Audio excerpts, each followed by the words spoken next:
back to the pigs again.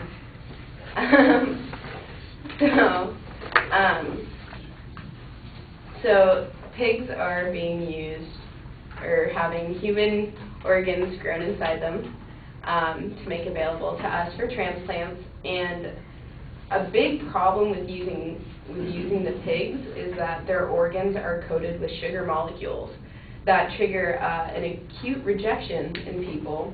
And human antibodies will attach themselves to the sugar molecules and destroy the newly transplanted organ from the pig. And pig-related diseases, it's possible that they may be passed on to a human. An example would be, well, it's hard to say, sorry.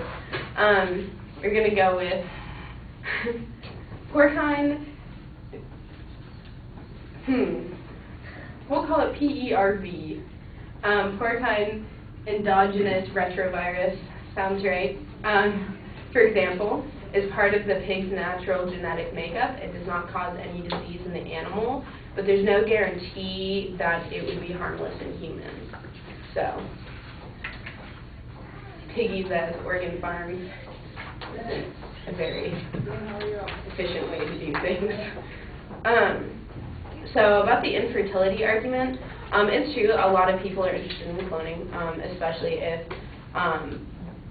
one or both members of the marriage are infertile, but the number of men and women who do not produce eggs or sperm at all is very small, and due to modern assisted reproduction techniques, it's been the number of couples that can't have babies has already been greatly reduced, and creating a clone for the purpose of having a child, well, one, why couldn't you just adopt a kid, first of all? And two, I mean, cloning's going to be expensive, you know? But yeah, and, you know, if the child, if the clone child, it disrupts the idea of what a real family is. I mean, there are children out there who don't, you know, who are adopted, you know, who may not know the real parents, or they're from single parent homes, or maybe they're raised by different family members. But part of wanting to have a child with your significant other is to sort of create a child that's made of the both of you.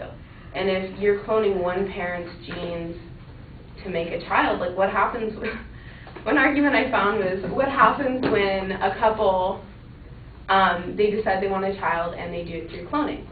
And what happens when their daughter, who is the spitting image of their mother, gets older and all of a sudden, you know, looks like the husband, you know, the woman he fell in love with a long time ago? There's a possibility for sexual relationships there, and that could ruin marriage, and that could just be very awkward for everyone around you. You know, because technically it's not incest. Oh wow! So awesome.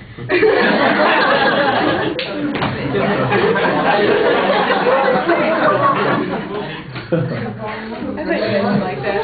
Your wife at a younger age.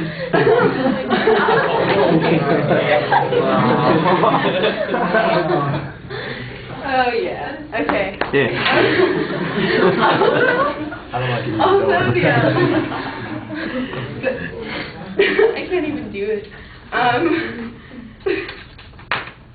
Oh, where's it gonna go?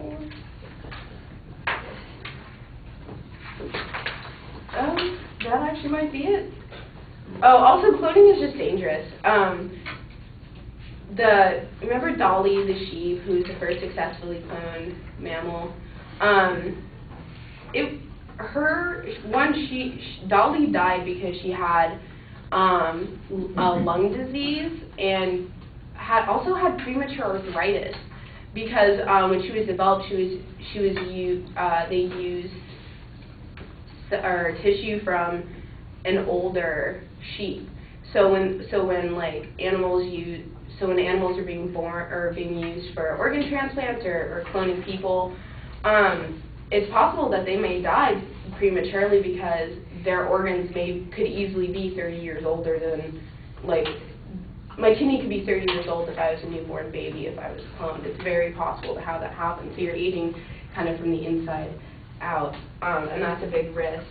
But when Dolly was cloned, it was preceded by 276 failures of cloning. And cloned human embryos have already been killed in research laboratories. And genetic screening will be used with cloned human embryos. And an embryo who doesn't pass, is going to be killed. So, yeah. Okay.